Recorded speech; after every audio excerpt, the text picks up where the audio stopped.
सबसे पुरानी है, सबसे निराली है, सबसे पुरानी है। यहाँ की देवियां विदुषी महान होती थी, यहाँ की देवियां महान होती थी। देखो यहाँ की बेटियां क्या होती थी, सीता, सावित्री, गार्गी, मैत्रेयी, भारती, और यहाँ कौन था, यहीं पे राम का आदर्श नजर आया है, यहीं पे राम का आदर्श नजर आया है। यहीं पे कृष्ण ने गीता का गीत गाया है, यहीं पे कृष्ण ने गीता का गीत गाया है। यहीं पे भरत से भाइयों के लगे मेले हैं। यहीं पे भरत से भाइयों के लगे मेले हैं। आप लोग फुटबॉल देखे होंगे, एक तरफ खड़ा है राम और एक तरफ खड़ा है भरत, एक तरफ कौन खड़ा है, अयोध्या है फुटबॉल, अयोध्या क्या है, राम कहता है मुझे जरूरी नहीं, तो भरत उधर से क्या कहता है, मुझे भी इसकी जरूरी। देखो कैसा भाई होते थे।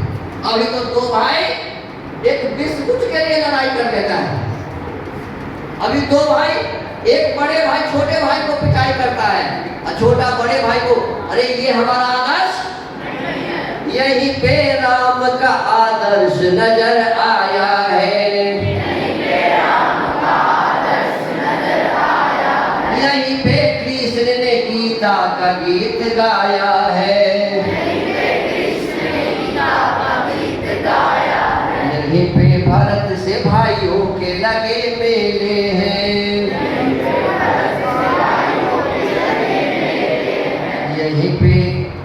यहीं पे भीम व अर्जुन गोद में खेले हैं,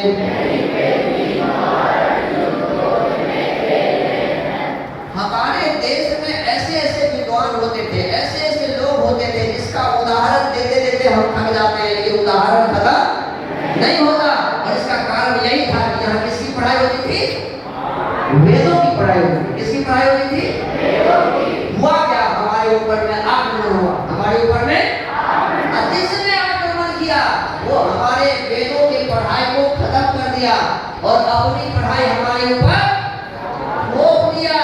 अभी भी आप मैकॉले की पढ़ाई कर रहे हैं, किसकी, मैकॉले शिक्षा की पढ़ाई कर रहे हैं, आप भारतीय संस्कृति संस्कार की पढ़ाई नहीं पढ़ रहे हैं। तो कहने का अर्थ है कि वेद को पढ़ना छुड़ा दिया हमसे, धीरे धीरे हम कुरान पढ़ने लगे, बाइबल पढ़ने लगे, दूसरे चीज पढ़ने लगे और अपनी संस्कृति संस्कार को भूल गए। और इसका परिणाम हुआ कि आज पढ़ाई लिखाई करके भी लोग चोरी करता है, पढ़ाई लिखाई करके भी लोग झूठ बोलता है, पढ़ाई लिखाई करके भी एक दूसरे को ठगता है, पढ़ाई लिखाई करके भी अपने जीवन को नरक बना के रख लेता है और इस देश को नरक बना के छोड़ा हुआ है। ये देश नरक बना के छोड़ा हुआ है। आप लोगों का क्या कर्तव्य है, नरक ही बना रहे। हमारा आपका कर्तव्य है कि आने वाले समय में हमारा ये देश बढ़िया हो जाए। अरे हो सकता है हमारे इसी बच्चों में कोई प्रधानमंत्री, कोई राष्ट्रपति, कोई डॉक्टर, कोई इंजीनियर, कोई कलेक्टर बैठा हो, है ना। अरे आप में से ही आने वाले प्रधानमंत्री होंगे ना। आप यदि सचमुच में अपने आदर्श को समझ